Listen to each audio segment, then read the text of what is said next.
Assalamualaikum warahmatullahi wabarakatuh. Apa kabar teman-teman semua, sahabat Gear, Anxiety dan psikosomatis dimanapun kalian berada. Berjumpa lagi dengan saya. Tentunya kita masih dalam pembahasan kita seputaran asam lambung, GERD, Anxiety dan psikosomatis. Bapak Ibu, teman-teman semuanya, sobat GERD, Anxiety dan psikosomatis, yang hari ini masih banyak sensasi, saya doakan semoga sensasinya segera berangsur membaik dan kalian bisa beraktivitas lagi sebagaimana biasa ya. Amin teman-teman. Teman-teman semuanya yang baru bergabung, yang baru menemukan channel ini, silahkan dukung channel ini ya teman-teman ya. Saya harap kalian bisa mendukung channel ini untuk terus berkembang ya. Tentunya dengan dukungan kalian saya juga semakin semangat buat ngupload video terbaru ya seputaran asam lambung, GERD, Anxiety dan psikosomatis di channel ini. Hari ini kita akan ngebahas tentang gimana ya cara menjelaskannya ya. Pernahkah teman-teman semua merasakan yang namanya titik terendah teman-teman ketika menghadapi ketidaknyamanan di dalam kehidupan teman-teman ya, yang dimana teman-teman itu setiap hari ngerasainnya dan teman-teman merasa jenuh ya, gitu kira-kira ya teman-teman ya. Titik terendah teman-teman dan titik jenuh teman-teman ya, apakah teman-teman sudah ngerasain itu atau belum nih? Apakah masih bisa menikmati sensasi-sensasi yang hadir di badannya, di tubuhnya? Atau adakah yang sudah berdamai, sudah legowo ya, sudah mulai menjadi sahabat daripada sensasinya? Ataukah teman-teman sudah benar-benar capek, muak, sudah pada titik terendah ya, mendapatkan titik jenuhnya? Nah, ini yang akan kita bahas teman-teman, karena itu juga bagian daripada pengalaman saya, di mana teman-teman saya sekitaran 2 tahunan merasa jenuh dengan sensasi-sensasi yang hadir, baik dari gangguan fisiknya maupun psikisnya teman-teman ya. Nah, itu tuh saya benar-benar ngalaminnya ya, dikarenakan kenapa saya ngalamin titik jenuh itu teman-teman ya. Kenapa saya merasa bosan? Itu dikarenakan setiap hari saya harus merasakan ketidaknyamanan di tubuh saya teman-teman. Setiap hari saya harus merasakan ketidaknyamanan di pikiran saya ya. Ketika saya merasakan ketidaknyamanan di tubuh dan pikiran saya, sudah barang tentu ini akan mengganggu mood saya teman-teman. Nah, akhirnya saya merasakan yang namanya orang seperti tidak punya semangat hidup lagi teman-teman, tidak punya semangat untuk beraktivitas lagi, tidak punya kemauan untuk meraih sesuatu impian sebagaimana orang-orang mempunyai impian ya. Jadi saya itu benar-benar nggak ada target sama sekali dalam kehidupan teman-teman ya, dan saya itu benar-benar seperti orang yang linglung, kebingungan teman-teman, rasanya hambar ya, seperti tidak ada tidak ada arah hidup lah. Pokoknya setiap hari saya ngerasain itu, dan benar-benar kadang yang saya khawatirkan teman-teman adalah ketika dimana saya itu akan berusaha berpikir untuk mengakhiri hidup ya, karena ya tentu saja teman-teman, orang yang dilanda dengan stres, orang yang dilanda dengan gangguan-gangguan pikiran, dilanda dengan sensasi-sensasi yang tiada hentinya, ya pasti yang ada hanya penyesalan setiap hari ya. Kenapa harus saya? Kenapa dari sekian banyak manusia harus saya ngalamin sesuatu yang sangat aneh ini ya, gangguan-gangguan yang sangat-sangat aneh ini?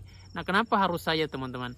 Itu adalah pertanyaan-pertanyaan setiap hari yang muncul di pikiran saya, yang kemudian membuat setiap hari hidup saya itu hanya penuh dengan ratapan ya, hanya meratapi saja setiap hari kerjanya teman-teman, menyesali.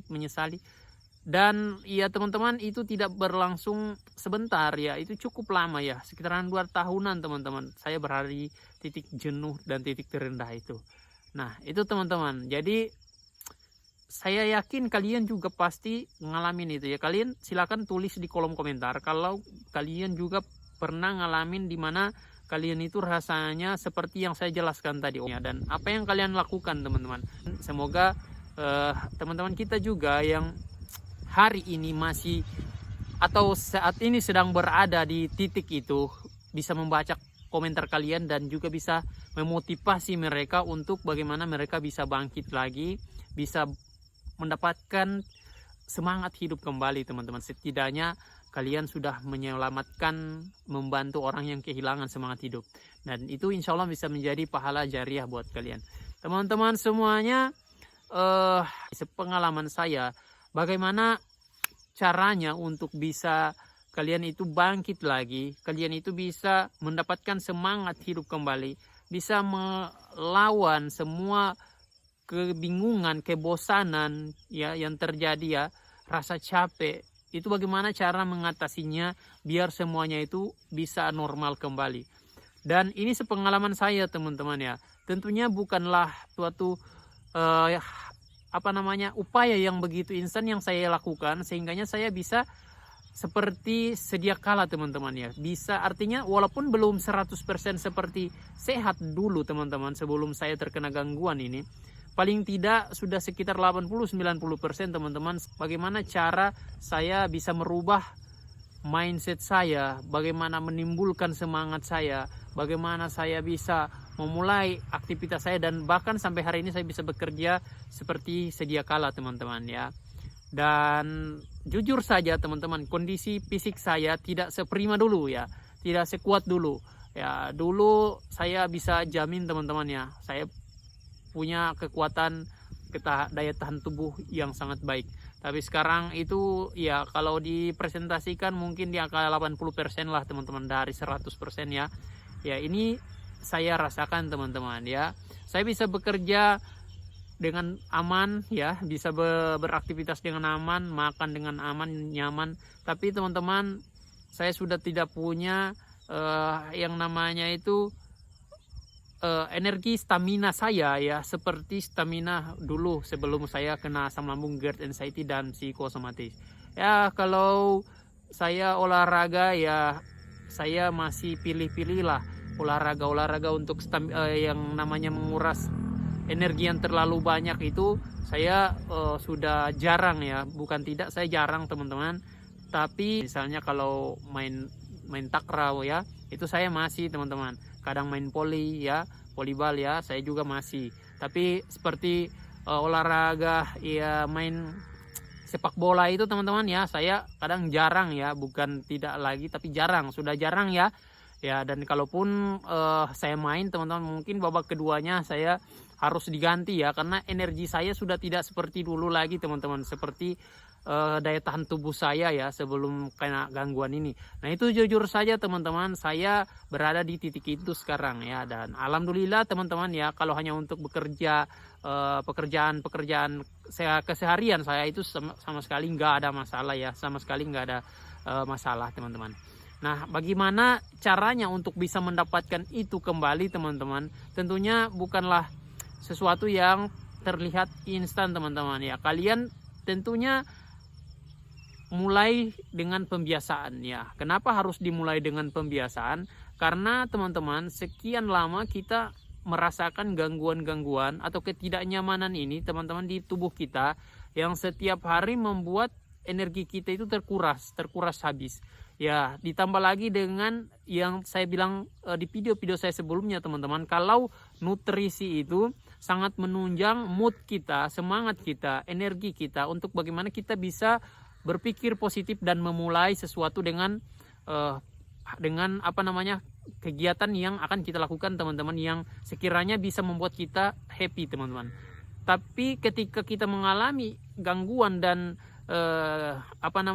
anxiety disorder ini teman-teman ya, secara fisik dan psikis ini, kita lama kelamaan energi kita habis, nutrisi kita terkuras habis teman-teman ya, dan akhirnya mood kita juga enggak ada, semangat juga kita enggak ada ya. Akhirnya sensasi-sensasi yang kita rasakan semakin hari semakin banyak, dan itu membuat semuanya itu teman-teman sangat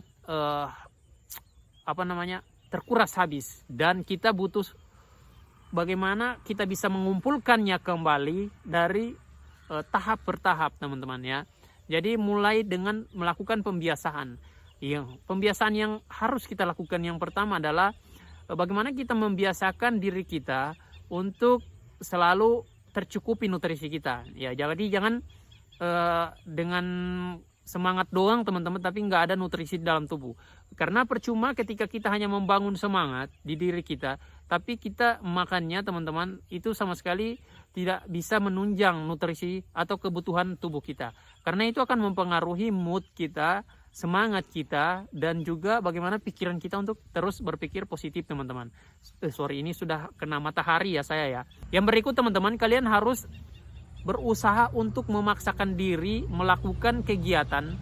Sekecil apapun kegiatan itu, sekecil apapun aktivitas itu teman-teman, kalian harus lakukan teman-teman. Jangan ditunda, dan belajarlah untuk memikirkan diri kalian. Belajarlah untuk mencintai diri kalian teman-teman ya. Ketika kalian belajar untuk sudah mulai mencintai diri kalian kembali, maka kalian akan bisa menargetkan sesuatu yang ingin kalian capai teman-teman ya. Misalnya ketika kalian sudah mulai mencintai diri kalian, kalian akan mempunyai planning untuk apa yang akan kalian lakukan sebentar nanti. Pagi, sore saya ngapain, malam saya ngapain, itu akan terencana teman-teman ya. Mohon maaf teman-teman, saya berdiri ya, saya pindah tadi karena sudah kena matahari di tempat itu ya.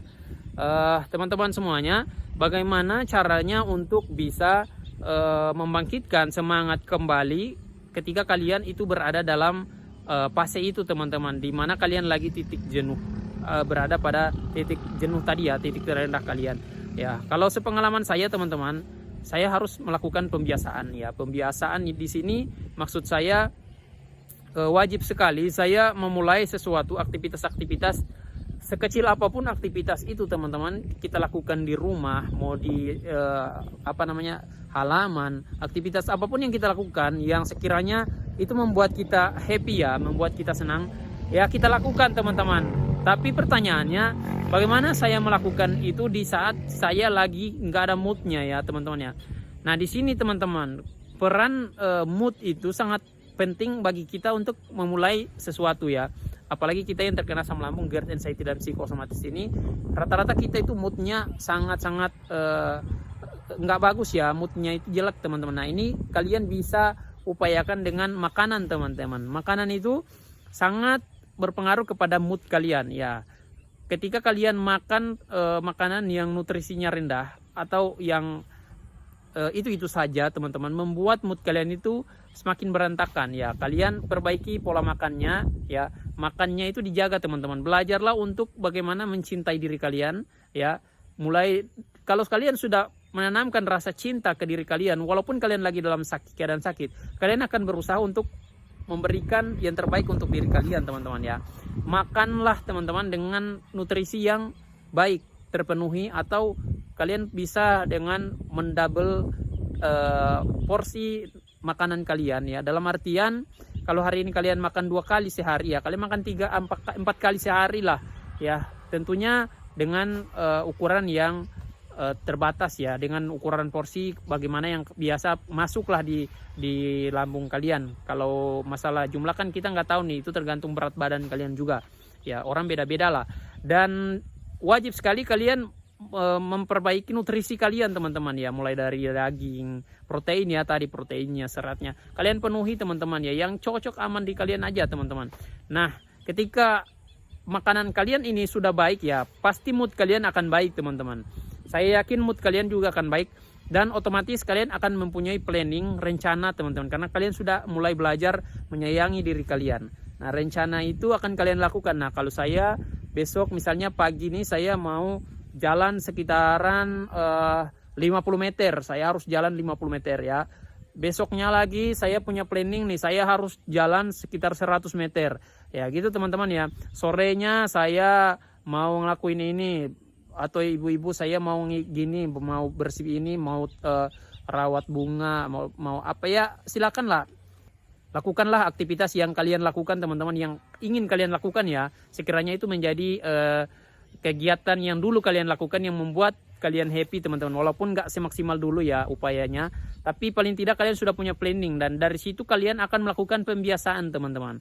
Nah, pada saat melakukan pembiasaan itu sudah barang tentu kalian harus menghargai prosesnya teman-teman. Nggak seinstan itu teman-teman untuk bisa kalian itu aktif lagi seperti dulu dan bisa mendapatkan semangat itu kembali teman-teman. Nggak seinstan itu, tapi itu butuh proses dan pembiasaan. Nah, saya yakin ketika kalian sudah terbiasa teman-teman, maka hidup itu jadi lebih berwarna lagi teman-teman. Meskipun nggak 100% kita sembuh ya, walaupun nggak 100% kita seperti sedia kala, tapi paling tidak kita sudah keluar dari perangkap itu, kita sudah bisa menikmati hari-hari kita, beraktivitas sebagaimana biasa, bekerja sebagaimana biasa, makan juga sudah enak teman-teman. Nah, itu sudah alhamdulillah sekali teman-teman bagi kita penderita asam lambung, GERD, anxiety, dan psikosomatis. Nah, itu yang saya lakukan teman-teman, dan kalian juga wajib sekali untuk bisa menerapkan itu teman-teman, agar kalian itu bisa keluar dari yang namanya titik jenuh tadi. Dan amit-amit teman-teman ya, semoga kita nggak ada yang terpikirkan untuk bagaimana mengakhiri kehidupan ini teman-teman, karena itu dosa yang besar juga. Adalah penyesalan terbesar kita ketika ya di hari apa namanya, di alam sana ya teman-teman ya. Nah, itu menjadi penyesalan terbesar kita teman-teman. Nah, makanya semoga apa yang saya share ini bisa bermanfaat buat kita semua ya, dan insya Allah kalian bisa semangat kembali teman-teman ya. Saya yakin ya ini hanya soal waktu saja ya. Kalian pasti akan ada di mana kalian bisa happy lagi ya. Kalau kalian pernah berada di titik terendah kalian, pasti kalian akan merasakan juga di mana kalian itu bisa mendapatkan semangat hidup kembali dan bisa mengatasi titik jenuh kalian ya. Ini hanya soal waktu saja teman-teman. Entah kapan, entah setahun 2 tahun kemudian, itu tergantung dari upaya kalian teman-teman ya. Ya, silakan kalian bertindak, lakukan dari sekarang. Siapa lagi yang menjaga diri kalian ya? Siapa lagi yang akan mencintai diri kalian kalau bukan kalian sendiri teman-teman ya. Semoga video ini membantu ya teman-teman. Terima kasih, sampai berjumpa di video saya berikutnya. Assalamualaikum warahmatullahi wabarakatuh.